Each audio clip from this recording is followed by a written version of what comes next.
Hello everyone, welcome back. कैसे हैं आप लोग? आई होप अच्छे होंगे। तो आज हम दिसंबर 2024 के BCHET 149 जो कि BSc थर्ड ईयर का एक टॉपिक है, मॉलिक्यूल्स ऑफ लाइफ, इसके पेपर को सोल्व करेंगे। इसमें ज़्यादा टफ क्वेश्चंस तो नहीं आते हैं, 8 क्वेश्चंस होते हैं, उनमें से कोई 5 अटैम्प्ट करने हैं। फॉर्मेट बेसिकली जो है वो ईयर बाय ईयर चेंज हो सकता है, मे बी और may be not, same format से भी आ सकता है आपके पास क्वेश्चन। ये जो है इसके वीडियो लेक्चर्स भी हमने अपलोड किए हुए हैं, इंपॉर्टेंट हैं। अगर आपको वो चेक करने हैं तो वो भी आप चेक कर सकते हैं। आई टैब पे आपको प्लेलिस्ट का लिंक मिल जाएगा। तो चलिए गाइस, वन बाय वन सारे क्वेश्चंस को सोल्व करते हैं। नाउ जो फर्स्ट क्वेश्चन है उसका जो ए पार्ट है वो fill in the blanks question में दे रखा है। फिल इन द ब्लैंक्स में बेसिकली क्या होता है गाइस, इसमें आपको टॉपिक की बेसिक नॉलेज होनी चाहिए। ये एमसीक्यूज टाइप होता है कि अगर आपको आता है तो ठीक है, अदरवाइज आपका क्वेश्चन वो गलत हो जाएगा या छूट जाएगा। हाँ, ये इजी क्वेश्चंस होते हैं, एक एक मार्क्स के, तो आगे पीछे से आप पूछ के इनको कर सकते हो। बट इसमें बेसिकली क्या है कि आपको बेसिक नॉलेज होनी चाहिए। तो इसमें क्या है कि फर्स्ट क्वेश्चन आपके पास क्या है, fatty acid biosynthesis takes place in, मतलब फैटी एसिड जो होते हैं वो सेल के अंदर कहाँ बनते हैं, तो वो होता है अपना साइटोप्लाज्म। साइटोप्लाज्म ऐसे ही आपके क्वेश्चन आ सकते हैं कि भैया इनकी बायोसिंथेसिस सिंथेसिस तो होती है साइटोप्लाज्म में। ऐसे ही अगर मान लो हम बात करें कि भैया कार्बोहाइड्रेट जो है उसमें जो ग्लूकोज है, डाइजेशन के बाद जो ग्लूकोज बच के आता है अपने पास, जो ग्लूकोज बन के आता है वो ब्रेक डाउन कहाँ होता है भैया? वैसे तो माइटोकॉन्ड्रिया में होता है 3 कार्बन का। ये क्या होता है, ग्लूकोज की ग्लूकोजेनेसिस और ये सब प्रोसेस होते हैं ना इनमें, तो ये क्या होता है। बट ओवरऑल जो 6 कार्बन का जो वो होता है कंपाउंड, वो ब्रेक होता है, 6 कार्बन कंपाउंड ब्रेक होता है साइटोप्लाज्म में ही। तो ये चीजें भी आपसे पूछी जा सकती हैं, तो इनकी बेसिक नॉलेज आपको होनी चाहिए। यहाँ पे तो क्या है, फैटी एसिड बायोसिंथेसिस साइटोप्लाज्म में होते हैं भैया। The cofactor of enzyme acetyl CoA, इसका क्या मतलब होता है? CoA इसका मतलब होता है को enzyme A, carboxylase is. Cofactor of enzyme मतलब एंजाइम का कोफैक्टर क्या है, इसका मतलब क्या होता है कि किस किस चीज की रिक्वायरमेंट होती है इसको अपना काम करने के लिए। तो ये होता है बायोटीन। बायोटीन क्या होता है भैया? बायोटीन होता है विटामिन B7। विटामिन B7 का ही नाम है विटामिन B7। और अगर पूछा जाए और किस चीज की रिक्वायरमेंट है, अगर 2 डैश दे रखे होते, दिस एंड दिस, तो और क्या होता है, एटीपी भी रिक्वायरमेंट होती है भैया। एटीपी क्या होती है? एनर्जी करेंसी होती है। एडोनिसिन ट्राइफॉस्फेट, इससे एनर्जी निकलती है, तो एटीपी की भी रिक्वायरमेंट होती है अपने प्रोसेस के लिए। नाउ इसका जो थर्ड अपना है क्वेश्चन, ऑक्सीडेटिव डीएमिनेशन। अमीन क्या होता है? अमीन ग्रुप होता है। डीएमिनेशन मतलब अमीन को हटाने वाला। Is catalysed by an enzyme called, enzyme का नाम लिखना है। गाइस देखो, ये जो होते हैं इनके लिए आपको साइकिल्स पढ़नी होती है। क्रैब साइकिल होती है, यूरिया साइकिल होती है, तो उनको जब आप अच्छे से कवर करेंगे तो ये क्वेश्चन आपको सोल्व हो जाएंगे। तो वो अपना क्या होता है, ग्लूटामेट डिहाइड्रोजिनेस, ये अपने पास है ग्लूटामेट डिहाइड्रोजिनेस। नाउ नेक्स्ट क्या है अपने पास, हाइड्रोजन पर ऑक्साइड इज डिकम्पोज्ड बाय, आपने डिकम्पोजिशन रिएक्शन पढ़ी होगी, ब्रेक डाउन होता है डिकम्पोजिशन का मतलब। नाउ हाइड्रोजन पर ऑक्साइड की डिकम्पोजिशन किसके द्वारा की जाती है? एक कैटलेज नाम का एंजाइम होता है, और मेटल ऑक्साइड्स होती हैं जैसे कि MnO2। नाउ इसी का लास्ट जो पॉइंट अपने पास है, D glucose on reaction with nitric acid gives, क्या मतलब डी ग्लूकोज, ग्लूकोज जो होता है नाइट्रिक एसिड के साथ रिएक्ट करके क्या प्रोडक्ट बनाता है? डी ग्लूकेरिक एसिड बनाता है, उसी को हम सैक्रिक एसिड भी बोलते हैं। चलिए इसको तो हम समझ भी लेते हैं, चलो इसको समझते हैं। इसका मतलब क्या है अपना बेसिकली, इसका मतलब अपने पास ये है कि अपने पास जो ग्लूकोज है, ठीक है जी, वो जो है नाइट्रिक एसिड के साथ मिलके क्या बनाता है, ठीक है, ये अपने पास है ग्लूकेरिक एसिड, ठीक है, इसी को अपन सैक्रिक एसिड भी बोलते हैं, ठीक है जी, ये हो गया अपने पास। नाउ इसमें आपको ये चीज समझने की गाइस, जो अपने पास ग्लूकोज होता है ना, जो अपने पास ग्लूकोज होता है वो जो है ऑक्सीडाइजिंग एजेंट की प्रेजेंस में क्या बनाता है? ग्लूकोनिक एसिड बनाता है। क्या बनाता है? Gluconic acid. अब यार ऑब्वियसली आपको ये तो पता होगा ना, ग्लूकोज के अंदर जनरली क्या होते हैं, एल्डिहाइड ग्रुप्स होते हैं, ठीक है जी। अब ये जो एल्डिहाइड ग्रुप है ग्लूकोज के अंदर, ऑक्सीडाइज होकर एल्डिहाइड ऑक्सीडाइज होकर एसिड ही तो बनाता है, कार्बोक्सिलिक एसिड तो बनाता है, ठीक है जी। अब एक और आगे इसकी ऑक्सीडेशन अगर हम करें तो ये क्या बना लेता है? एसिड का एसिड ही रहता है, बट एसिड थोड़ा स्ट्रॉन्ग बना लेता है, तो सैक्रिक एसिड बना लेता है, वो सैक्रिक एसिड बना लेता है, ठीक है जी। अब यहां पे हमने देखो ध्यान से 2 बार ऑक्सीडाइज किया, या फिर हम क्या कर सकते हैं, ग्लूकोज को डायरेक्ट स्ट्रॉन्ग ऑक्सीडाइजिंग एजेंट की प्रेजेंस में रखें तो ग्लूकोज से डायरेक्ट क्या बन जाता है? Saccharic acid. देखो यहां पे जो आपके पास आया ना, यहां पे आपको क्या दिया हुआ है गिवन, नाइट्रिक एसिड के साथ रिएक्शन दी हुई है। किसके साथ दी हुई है? नाइट्रिक एसिड के साथ।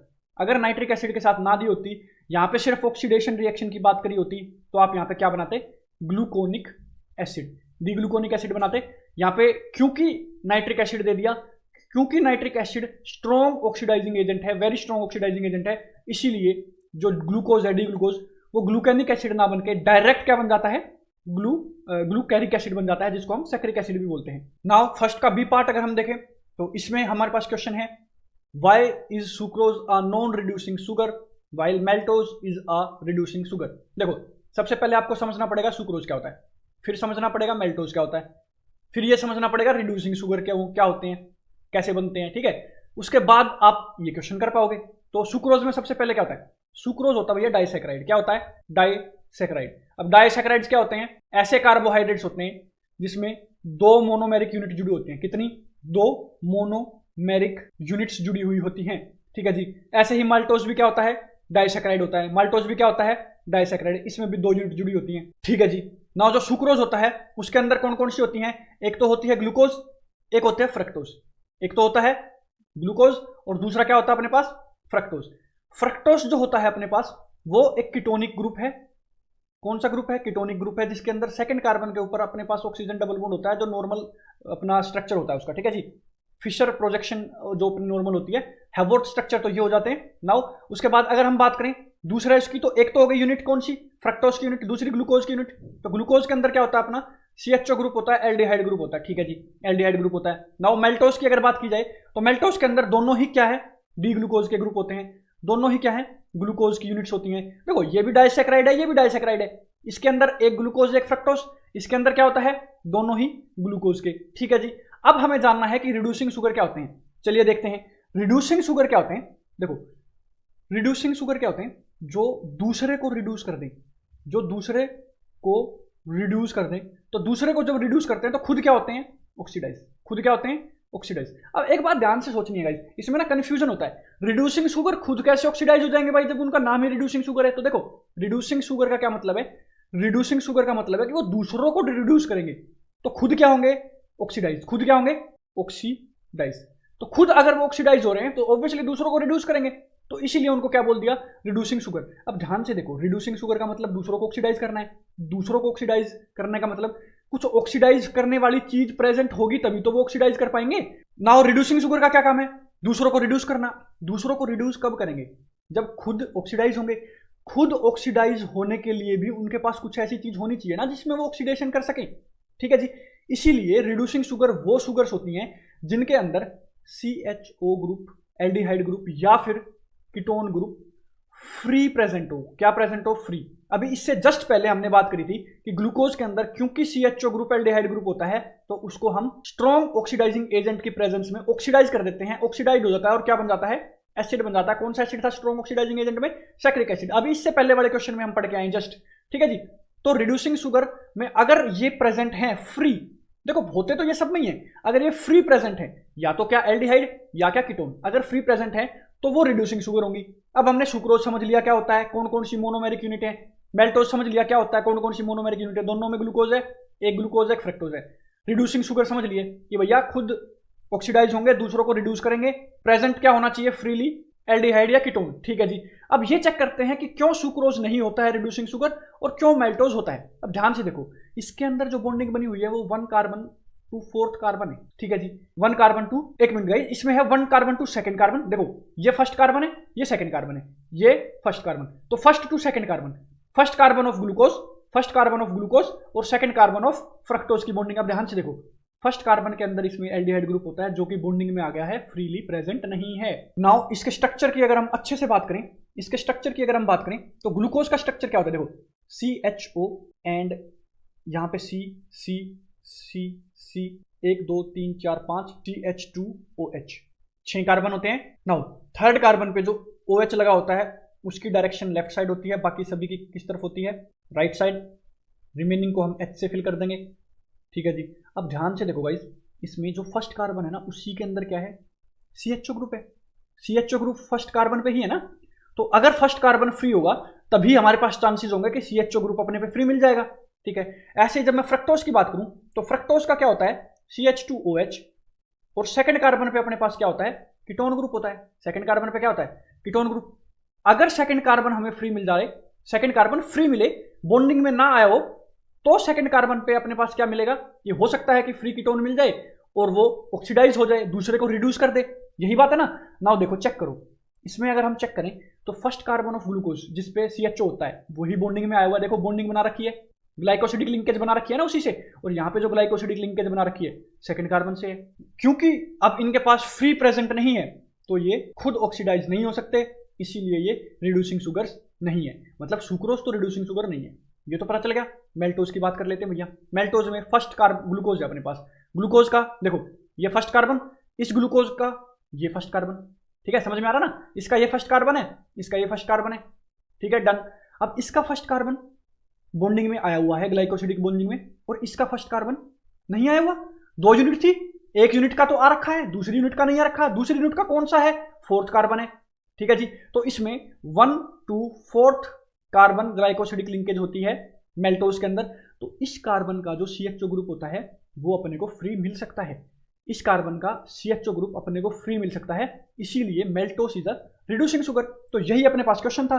नाउ इसको आप लिखोगे कैसे, वो हमारे पास ये दे रखा है, आप इसके स्क्रीनशॉट ले लीजिए। ये सबसे पहले आपने सुक्रोज को एंड मेल्टोज को एक्सप्लेन किया हुआ है, उसके बाद रिड्यूसिंग शुगर कैसे बनती है या क्या होती है वो हमने एक्सप्लेन किया हुआ है। उसके बाद आपको क्या लिखना है कि क्यों सुक्रोज एक रिड्यूसिंग शुगर नहीं है और मेल्टोज एक रिड्यूसिंग शुगर है। तो आप ऐसे इसको लिख सकते हैं, आप इसका स्ट्रक्चर बना सकते हैं। तो ये था अपना क्वेश्चन। नाउ नेक्स्ट क्वेश्चन की अगर हम बात करें, सेकंड क्वेश्चन का ए पार्ट अगर हम देखें तो describe the classification of amino acids on the basis of their chemical composition. Now सबसे पहले हमें समझना पड़ेगा अमीनो एसिड्स क्या होते हैं। इसकी भी हमने एक अलग से लेक्चर वीडियो में एक्सप्लेन किया हुआ है कंप्लीटली, तो वहां पे भी जाके आप समझ सकते हो। तो चलिए यहाँ पे हम देखते हैं, छोटा सा डिस्कशन करते हैं कि अमीनो एसिड्स क्या होता है। भैया देखो अमीनो एसिड्स नाम से ही पता चल रहा है, एक तो अमीन ग्रुप होगा और दूसरा एसिडिक ग्रुप होगा। तो अमीनो एसिड जो अपने पास होते हैं उनके पास क्या होता है, एक तो अमीन ग्रुप होता है, अमीन क्या होता है NH2 ग्रुप, और दूसरा क्या ग्रुप होता है COOH, ठीक है जी। अब बाकी एक तरफ हम H लगा देते हैं, एक तरफ हम R लगा देते हैं। अब ये R अलग अलग होने की वजह से ये अलग अलग नेचर शो करता है, अलग अलग इसकी केमिकल कंपोजिशन होती है, ठीक है जी। तो ये R अलग अलग होने की वजह से इसकी अलग अलग केमिकल कंपोजिशन होगी, समझ में आ गया। तो चलिए देखते हैं उनकी क्लासिफिकेशन देखते हैं। तो अमीनो एसिड आपको समझ में आया होगा कि एक तो एसिडिक ग्रुप होता है और एक अपने पास अमीन ग्रुप होता है। तो ये बेसिकली इसका जनरल फॉर्मूला, जनरल स्ट्रक्चर हो जाता है। R अलग अलग होने की वजह से अलग अलग प्रॉपर्टीज शो करता है, अलग अलग नेचर दिखाता है। एक होता है पोलर ग्रुप, ठीक है जी, एक होता है नॉन पोलर ग्रुप। जो पोलर ग्रुप होते हैं वो पोलर सब्सटेंसेस के अंदर ही सोल्यूबल होते हैं, और जो नॉन पोलर होते हैं वो ऑब्वियसली नॉन पोलर कंपाउंड्स के अंदर, या हम कह सकते हैं कि कोवलेंट कंपाउंड के अंदर ही सोल्यूबल होते हैं। अब क्योंकि हमें पता है कि H2O जो है वो क्या होता है, एक पोलर लिक्विड है, पोलर सॉल्वेंट है। तो जो नॉन पोलर होंगे वो हाइड्रोफोबिक होंगे। क्या होंगे? हाइड्रोफोबिक, मतलब वाटर से रिपेलेंट होंगे, वाटर रिपेलिंग। वाटर रिपेलिंग का मतलब उसके अंदर सोल्यूबल नहीं होंगे।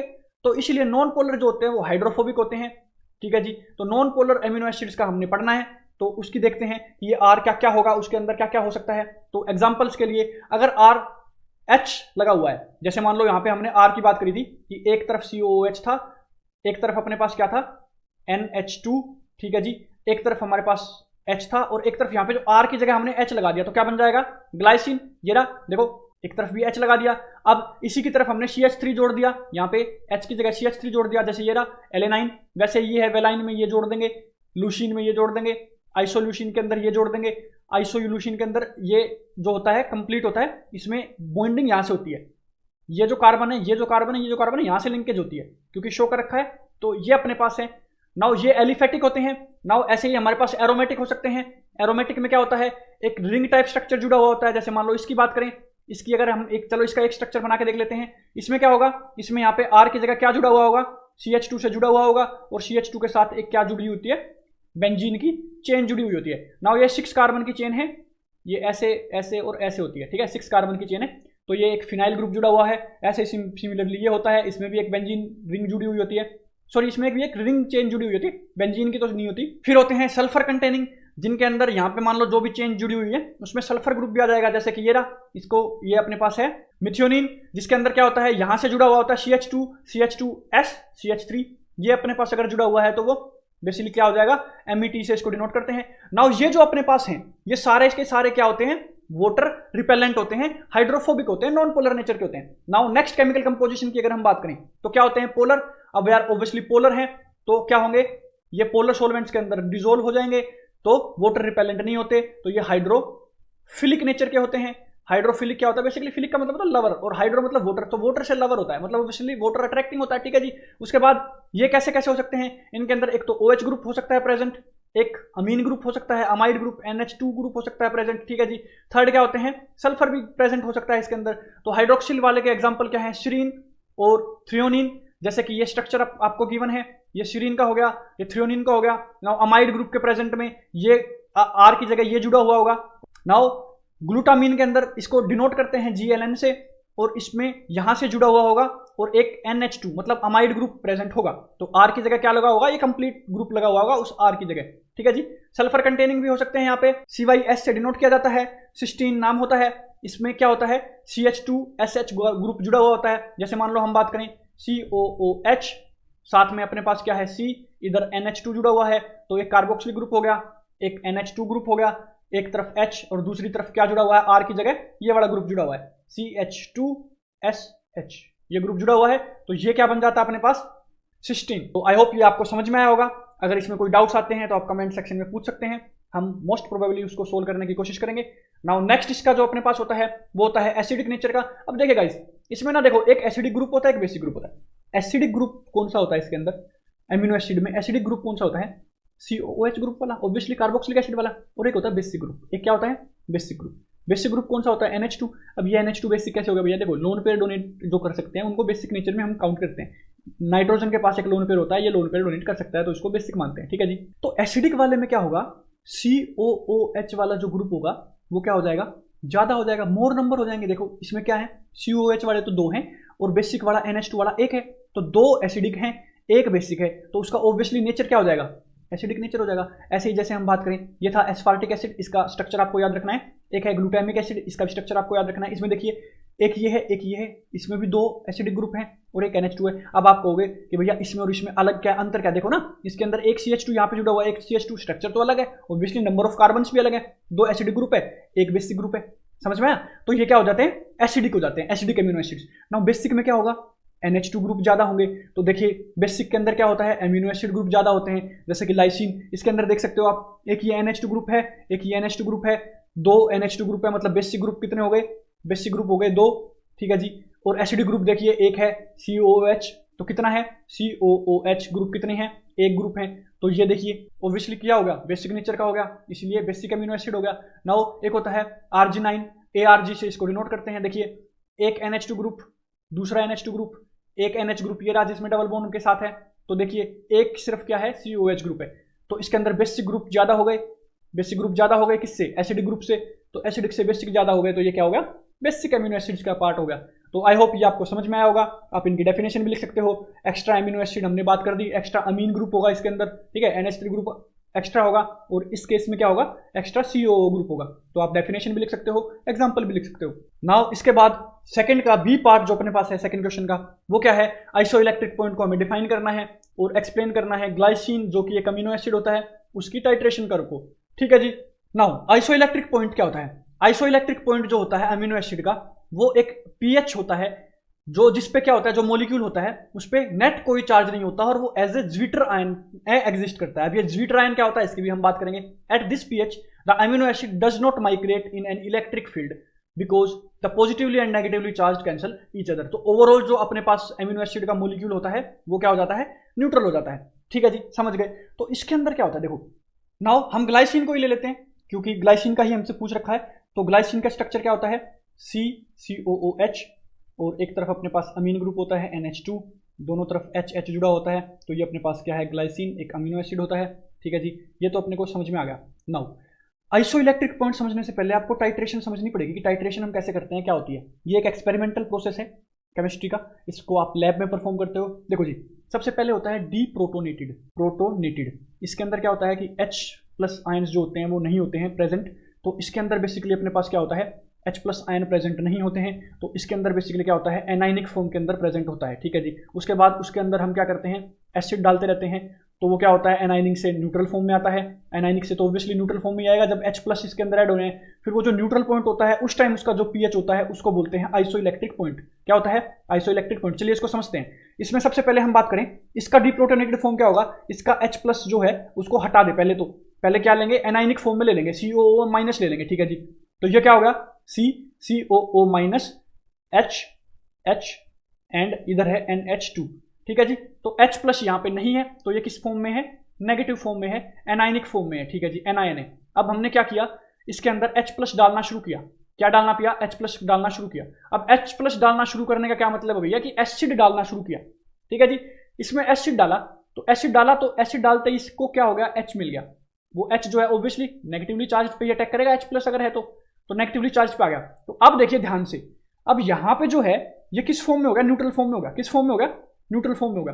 अब ये जब न्यूट्रल फॉर्म में है तो इसका जो लोन पेयर है ये इसके जो H प्लस है, देखो ये तो क्या है एसिडिक, ये क्या है बेसिक। एसिडिक क्या होता है, H प्लस लूज करता है, ये बेसिक होता है H प्लस को गेन कर सकता है।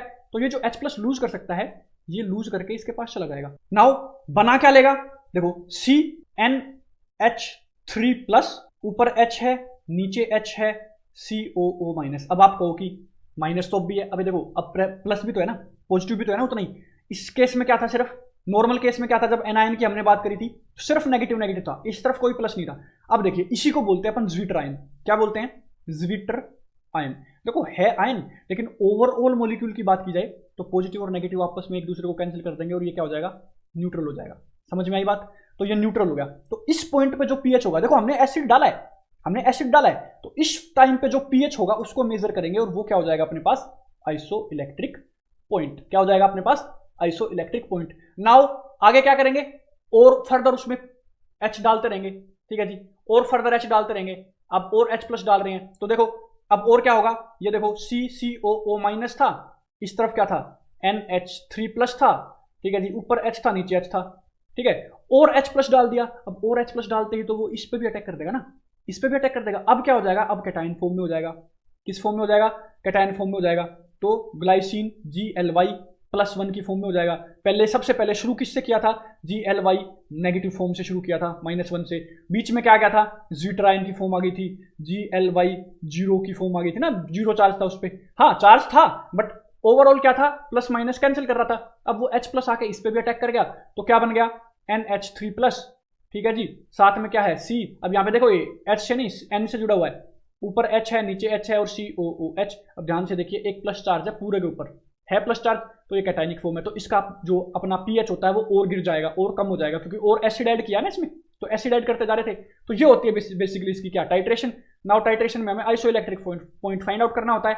नाउ इसका जो टाइट्रेशन कर्व होता है ग्लाइसिन का वो भी हम चेक कर लेते हैं। ये रहा अपने पास, इसके अंदर एक्स एक्सिस जो है और ये वाई एक्सिस है। वाई एक्सिस पे अपने पे पीएच ग्राफ दिया हुआ है। नाउ देखिए 9 के ऊपर समथिंग, मतलब समथिंग बेसिक के अंदर क्या है, ये कैटायनिक फॉर्म में नहीं एनायनिक फॉर्म में होगा, ठीक है। उसके बाद ये रहा आपके पास पीआई आइसो इलेक्ट्रिक पॉइंट 5.97 जो कि ज्विटर आयन की फॉर्म में यहाँ पे है, ज्विटर आयन की फॉर्म में, तो यही अपना आइसो इलेक्ट्रिक पॉइंट हो गया। अब ध्यान से देखिए ये नॉर्मली भी जो कि है किसमें है, नॉर्मल जो अपना क्या होता है, इस पे कोई भी चार्ज नहीं होता, ज्विटर आयन पे ओवरऑल कोई चार्ज नहीं होता, इंटरनली क्या होते हैं, चार्ज होते हैं। तो ये आपके पास है, ये कैटायनिक फॉर्म है, ये ज्विटर आयन है और ये अपने पास एनायनिक फॉर्म है। तो इसमें हम H+H+ डालते रहेंगे तो ये pK2 वैल्यू है, ये pK1 वैल्यू है और ये आइसो इलेक्ट्रिक पॉइंट है। तो आइसो इलेक्ट्रिक पॉइंट क्या है, 5.97। ऑब्वियसली आइसो इलेक्ट्रिक पॉइंट भी क्या है, समथिंग एसिडिक है। क्यों, क्योंकि यार हम ग्लाइसिन की बात कर रहे हैं ना, जो खुद एक अमीनो एसिड है, तो उसमें एसिडिक पोर्शन तो होगा। देखो ज्यादा तो दूर नहीं है बट 7 के आसपास इसका पीएच है। तो ये इसका क्या है, कर्व है, टाइट्रेशन कर्व आपको याद होना चाहिए। और इसमें अगर आपको लिखना कैसे है वो भी मैं आपको बता देता हूँ। आप इसका स्क्रीनशॉट ले सकते हैं, आप इस टाइप से इसको लिख सकते हैं, आप कर्व बना सकते हैं, ठीक है। आपको ज़्यादा तो याद करने की ज़रूरत नहीं होती है बट नॉर्मली इतना पता होना चाहिए कि ग्लाइसिन जो होता है वो एक एमिनो एसिड होता है। ग्लाइसिन का इंपॉर्टेंट होता है, मोस्ट इंपॉर्टेंट होता है, पूछ लिया जाता है, तो उसका कर्व याद होना चाहिए। तो आई होप आपको क्वेश्चन समझ में आए होंगे। अगर कोई डाउट आता है तो आप कमेंट सेक्शन में जरूर पूछिए। आई होप वीडियो पसंद आई होगी। Thank you guys, thank you so much.